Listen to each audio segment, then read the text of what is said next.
हरिओम। श्रीमद् भगवद गीता का आज आरंभ कर रहे हैं अध्याय 1 से। ओम श्री परमात्मने नमः।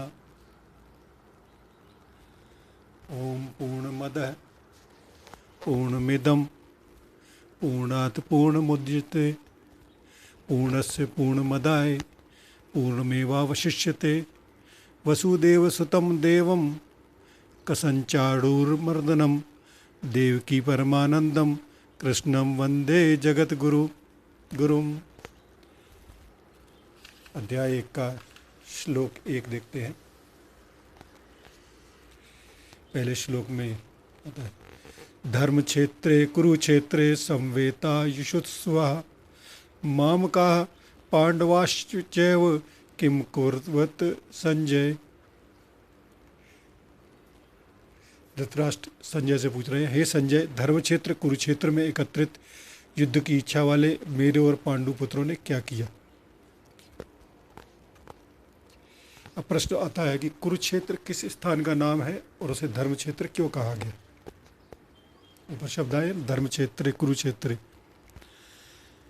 महाभारत वन पर्व के 83वें अध्याय में और शल्य पर्व के 53वें अध्याय में कुरुक्षेत्र के महात्म का विशेष वर्णन मिलता है।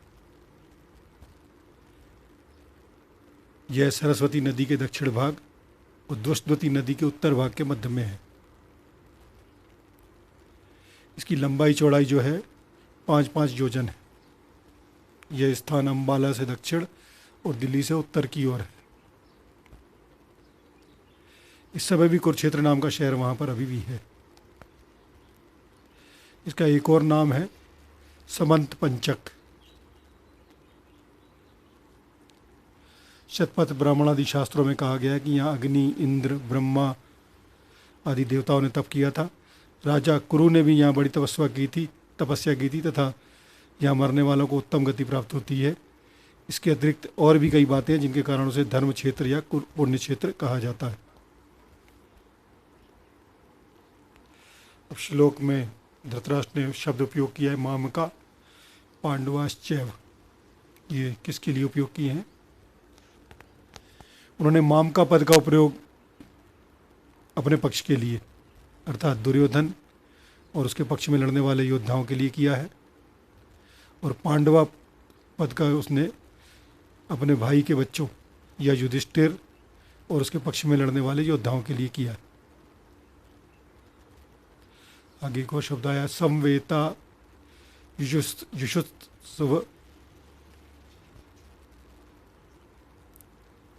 और किम अर्कुवत। धृतराष्ट्र ने पिछले 10 दिनों के भीषण युद्ध का पूरा विवरण जानना चाहा है कि युद्ध के लिए एकत्रित इन सब लोगों ने युद्ध का प्रारंभ कैसे किया, कौन किससे लड़ा भिड़ा और किसके द्वारा कौन किसके प्रकार और कब मारे गए। भीष्म पितामह के गिरने तक भीषण युद्ध का समाचार धृतराष्ट्र सुन ही चुके हैं, इसलिए उनके प्रश्न का यह तात्पर्य नहीं हो सकता कि उन्हें युद्ध की कोई खबर नहीं है। और वे ये जानना चाहते हैं कि क्या धर्म क्षेत्र के प्रभाव से मेरे पुत्रों की बुद्धि में कुछ फर्क पड़ा है, क्या सुधरी है क्या। उन्होंने पांडवों का स्वतंत्र देकर युद्ध नहीं किया, अथवा क्या धर्मराज युधिष्ठिर के मन पर धर्म क्षेत्र का कोई प्रभाव पड़ा है और उसने युद्ध करने से मना किया हो। अब तक दोनों सेनाएं आमने सामने खड़ी ही हैं, युद्ध हुआ ही नहीं, और यदि हुआ तो उसका क्या परिणाम हुआ इत्यादि ये प्रश्न धृतराष्ट्र के मन में उठ रहे थे कि होने क्या वाला है।